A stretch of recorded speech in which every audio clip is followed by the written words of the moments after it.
Hi, it's Luke Alexander, CEO of Newcore Gold with a May update. Thank you for listening in. First thing I'd just like to highlight is I will be making some forward-looking statements as part of this presentation, so I would encourage you to go to our website and have a look at that. While you're there, I'd also encourage you to sign up for our newsletter as well as get connected on some of the social media platforms that we're active on. We put a lot of good content out there that investors and prospective investors have found very useful. Maybe I'll start here on slide 3, and I think these are the things that attracted me to Newcore, and ultimately I think are the things that differentiate us from a number of other companies out there. First and foremost, for a company of our size, call it $60 million market cap Canadian, I think it's rare you find a management team with such a proven track record of making shareholders money. We are very well institutionally backed, currently sit at about 35% ownership. And management is truly aligned with shareholders through our 32% ownership in the business, which I think is very important and ultimately makes sure that we're good stewards of your capital.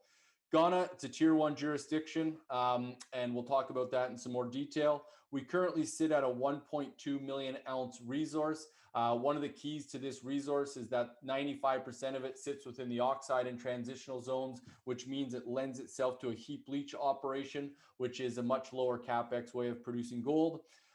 We've recently announced that we've expanded our drill program to 66,000 meters. It's the largest ever drill program on this property and is ultimately focused on expansion as well as discovery drilling.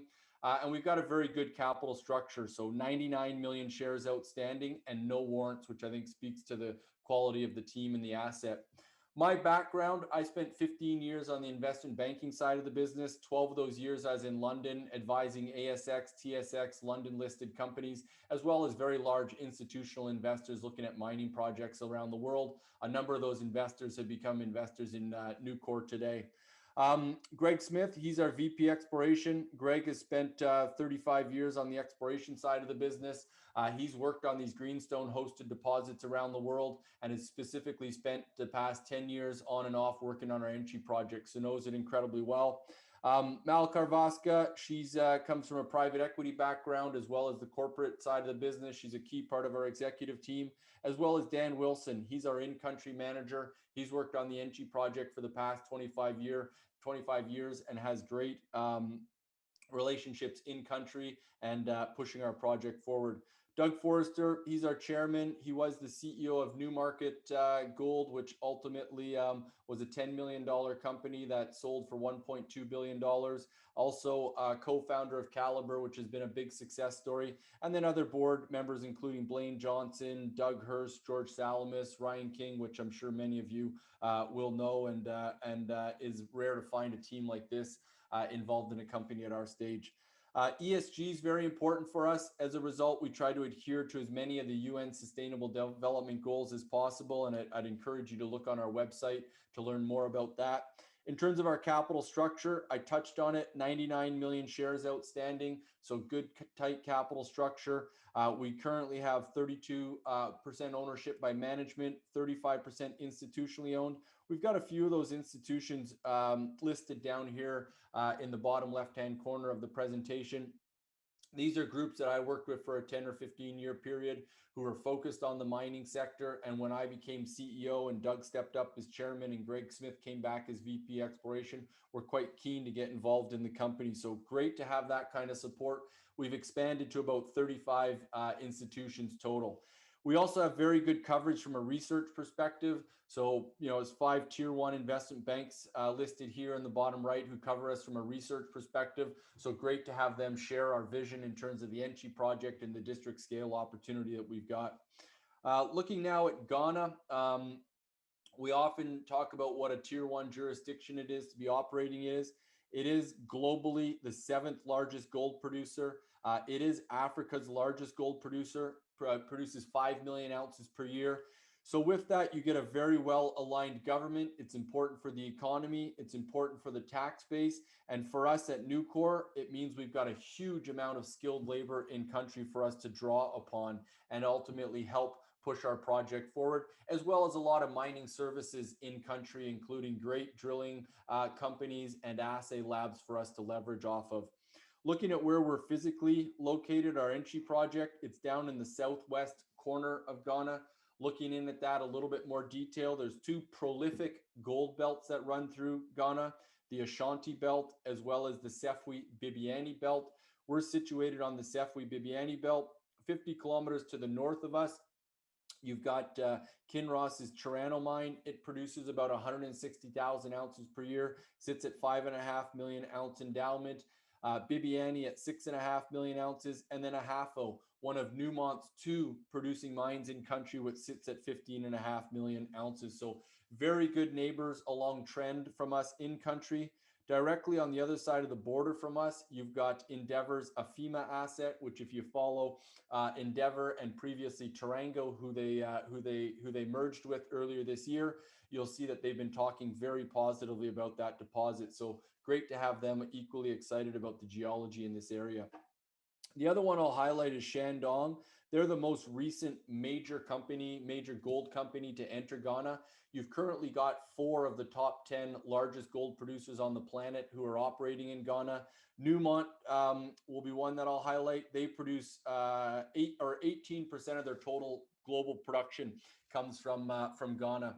Shandong recently entered with the acquisition of Cardinal Resources, and they bought that asset and closed on that deal earlier this year. So great to have another major gold company entering the country. I'll look at our entry project in a little bit more detail now. So it's a very large land package, 216 square kilometers in size. From the northern end to the southern end, you're looking at about 40 kilometers in length. We've identified 25 targets to date, of which we've only drilled on 6. One of the things that we're very fortunate to have as well is great infrastructure. Going directly through the middle of our property, you've got a paved road and power line. You can see that running through the middle of our property here. It takes you to the town of Enchi. Enchi's got about 15,000 people, so all of the support services we could want from an exploration perspective. Looking at that town, we've got a university campus there, a hospital. So again, everything we could want. Our project sits far enough away from the town of Enchi that from that perspective, we don't anticipate any issues. 5 kilometers outside of town along this paved road, you've got our core shack, which sits here. Great infrastructure in terms of power line that runs right beside the road. We've got a gas station across the street, 10-minute drive down the road.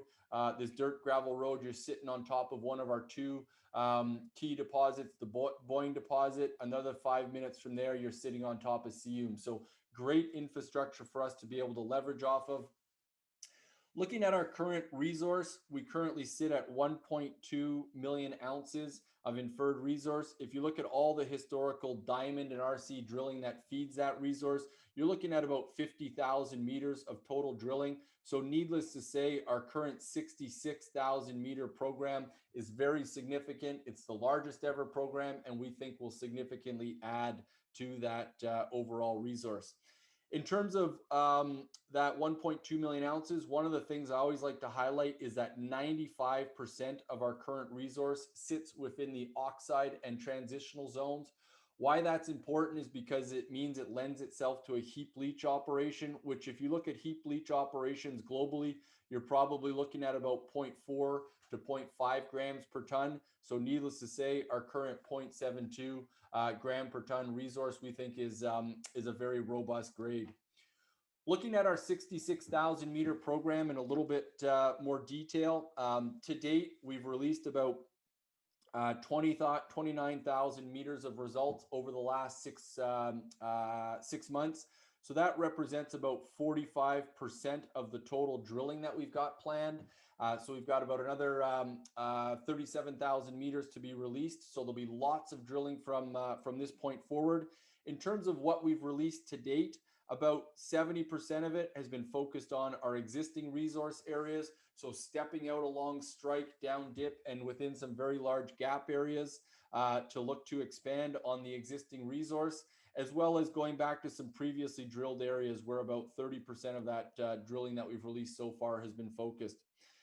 In terms of the second half or the next 37,000 meters that we're going to be putting out, about half of it will be still focused on RC drilling. The other half will be focused on diamonds. So we've got an 18,000 meter diamond program planned, which is going to focus on deep drilling some holes down to 250, 350 meters, which are the deepest, which will be the deepest holes ever on this project. The other thing that we're currently focused on is putting out an updated PEA. We will have that out in the next couple of months, so by the end of June of this year, and we're looking to ultimately underpin the value of Newcore with that PEA and create some value from that perspective. We've also had some very good MET results, which you can go and look at in a press release that we put out on January 7th. Looking now at the our current deposits in a little bit more detail, which make up that 1.22 million ounce resource that I've talked about. So we've got Boeing, Sium, and Niam. I'll now pull you into a 3D model, and we'll go into those in a little bit more detail. Where the mineralization sits along or within our Enchi project, as well as other deposits along the Sefwi-Bibiani belt, is typically the second and third order splays that come off of the main Bibiani shear, which runs to the west of us. We've got 3 of those prominent shears, which you've identified here, the Boeing, Sium, and Niam shear. If you look at the total strike length of all of those, you've got about 100 kilometers of strike length. So true district scale opportunity from that perspective. I'll now take you in and look at the individual deposits. So again, Boeing sits here, Sium about 4 or 5 kilometers away, and then Niam, the smallest of our 3 areas, which sits about 6 kilometers away from that. Looking first of all at our Boeing deposit, it sits at 533,000 ounces. It remains open along strike. We've actually now, hasn't been updated in this model, but we've drilled about 400 kilometers to the north, or 400 meters to the north of our Boeing deposit. We found mineralization stretching out that way, as well as we've got these gap areas, which we've done a bunch of drilling, and then drilling down to the south as well as down dip. The deposit does remain completely open at depth, and that's a theme that we'll talk about with all 3 of our deposit areas. Looking here, this is all of the drilling that we released at our Boeing. Well, actually, it's not all of it, but a lot of the drilling that we've released. Again, we've stepped out about 400 meters to the north. But one of the areas I'll just draw your attention to is this very large gap area within our within our deposit that we've drilled out, proved up mineralization through that area, as you can see with these drill results. And what we'd expect is that over time, that will become part of our resource. Down to the southern end as well, we've had some very good results there, and we've now continued to step out and put a number of holes down to the south, looking to continue to extend that mineralization along the Boeing deposit. Looking here at our central area of the Boeing deposit, you can see this is some of the results that we put out in this cross section. Good grades here within the oxides, 1.27 grams over 27 meters. And one of the things that we've been seeing is that in the hanging wall, as well as in the footwall, you see that we've got additional mineralized zones, which when it comes time to mining this, is very important for the overall economics of the project. The next area that I'll focus on is Sium, which is our largest area. It sits again about 4 or 5 kilometers away from Boeing. When we zoom in here and have a closer look at Sium, you can see, first of all, it sits at about 535,000 ounces. We've had good results out to the northern part of Sium, as well as within this gap area, which has not been included to date within our resource. Looking at the results we've put out to date as part of our 2020, as part of our 66,000 meter drill program, again, this gap area has been an area of focus where what we're expecting is over time, with the mineralization that we're finding in this area, that this will become part of one overall pit and add to our overall resource. Looking at the central part of our Sium deposit, we call it Checkerboard Hill. You can see this is actually one of the best intercepts we've had.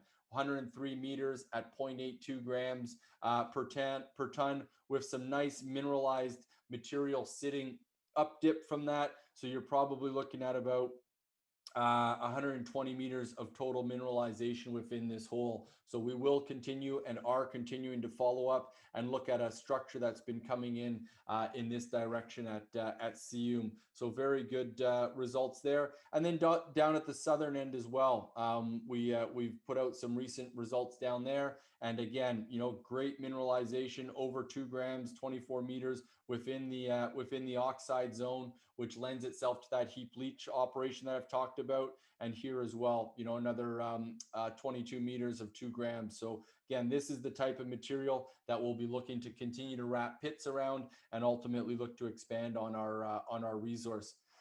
The third mineralized area is Niam that we'll look at. It's the smallest of our 3 areas.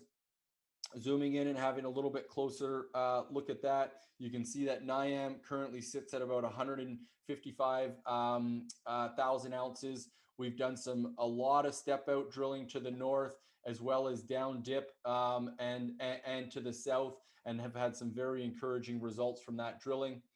Looking here at the 2021 drilling, again, I've talked about this drilling that we've done to the north as well as to the south, and been very encouraged with those results, which we can ultimately see here, finding some good mineralization, as well as I'll talk about it in a couple of slides, some of the higher grade that we've been finding with some of the deeper holes that we've been drilling.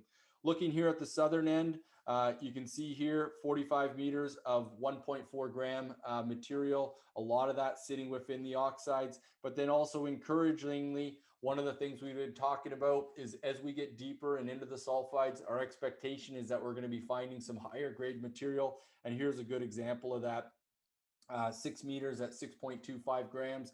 And in a few slides, I'll get into some of the other higher grade mineralization that we've been finding. But an example of that would be right here, 7 meters of 5.8 gram material. And then within that oxides, again, very nice intercepts, which will lend itself very nicely to a heap leach type operation. In terms of the last area that I'll talk about, it's Quachikroom, which is right down at the which is about 3 kilometers to the south of Niam. There's currently no resource on this, but our expectation is that with additional drilling and given the success that we've been having at Quachikroom, is that it will become our next resource area. So we've currently identified about a 2-kilometer anomaly at Quachikroom. We've only drilled on about 900 meters of it to date. And as you can see here, proved up some nice mineralization. 3 kilometers to the north, we've got Niam, which sits at a strike length of about 1.8 kilometers. And we're continuing to step out both to the north and the south there. And then we've got this 3-kilometer gap, which sits in between these 2 areas where we've had limited work done. And over time, what our plan will be is to continue stepping out to the north and to the south and look to hopefully prove up that this is mineralized right through this entire structure. So that's kind of some of the opportunity that we're seeing from an exploration perspective. Looking at Quachikroom in a little bit more detail, you can see we've had some very good intercepts here, 0.79 grams over 53 meters from surface, sitting within the oxides. So that's very good heap leach material. Looking here at another intercept, you can see again very good results within the oxide zone. And then as we start to punch into the sulfides, we're starting to get this higher grade 2.3 grams over 11 meters. In terms of the broader district scale opportunity, as you can see here, we've got that Bibiani shear, which runs to the west of us, which I've talked about. And this airborne geophysics really highlights the opportunity for us to make additional discoveries. Some of those are outlined here as well on the soil anomalies that we've lined up with the airborne geophysics. One of those that I'll talk about is Sium South, which sits right down at the southern end of our property. We haven't put any holes into this anomaly. It's actually our largest anomaly, sits at 2.5 kilometers by 3.5 kilometers in size. And we will in the next couple of months be drilling that for the first time ever. So maybe just to recap in terms of how we're approaching our exploration, it's really a multi-pronged approach. So again, at the top of our pyramid, and I got into a bit of detail where we're looking to expand resource by stepping out along strike. We've got Boeing, Sium, and Niam. We will continue to look to expand resource at all those areas. Then we're going back to previously drilled areas like Quachikrum, where we've had some very good success. And we view that as the next one that'll move up the pyramid and into that resource category. But then we've got other areas like Arati way up at the north, as well as Kojina Hill, which sits 1.5 kilometers to the west of Niam, which will continue to do additional follow-up drilling and over time look to get those into the resource areas. Below that, we've got areas like Naquanta, Sium South, which I highlighted as our largest anomaly, Tokasia, where we've done a bunch of trenching, soil sampling, other work, and we'll look to drill those for the first time ever, get them into that drill tested category, and over time look to wrap some pits around them and add them to our global resource. And then below that, we've got another kind of 10 or 15 different targets which we'll go after, continue to do work and prioritize which ones we want to move up the pyramid and into the next areas that will be drilled. One of the opportunities that I've touched on is the opportunity at depth, and that's what we're going to talk about over the next couple of slides here. So what we're looking at here is a long section of our Enchi project, and comparing that to the Chirano mine, which sits 50 kilometers to the north of us. And what we typically see with these greenstone hosted deposits is where they really grow in size is once you drill through the oxides and get into the sulfides, and you start to see grades increase in grade. So what we've done is we've superimposed the level of the oxides and transitional zone here on our Enchi project, which again, 95% of our current resource sits above that level. And we've compared that to the Chirano mine, which is just to the north of us. And it's pretty clear to see that there's a big opportunity at depth. If you look at Aquaba here at Chirano, they're mining down to 500 meters today. They've drilled down to about 1.1 kilometers. Paboesi, they're currently mining down to about 750 meters. We've currently got 3 diamond rigs on site, and we are starting to drill some deep holes below Boeing, Sium, and we'll do the same at Niam, looking to ultimately find some higher grade.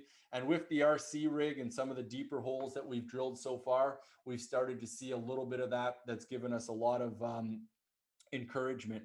Looking here at our Boeing deposit down at about 170 meters below surface, we've had a nice high grade intercept here, 7 meters at 3.2 grams per ton.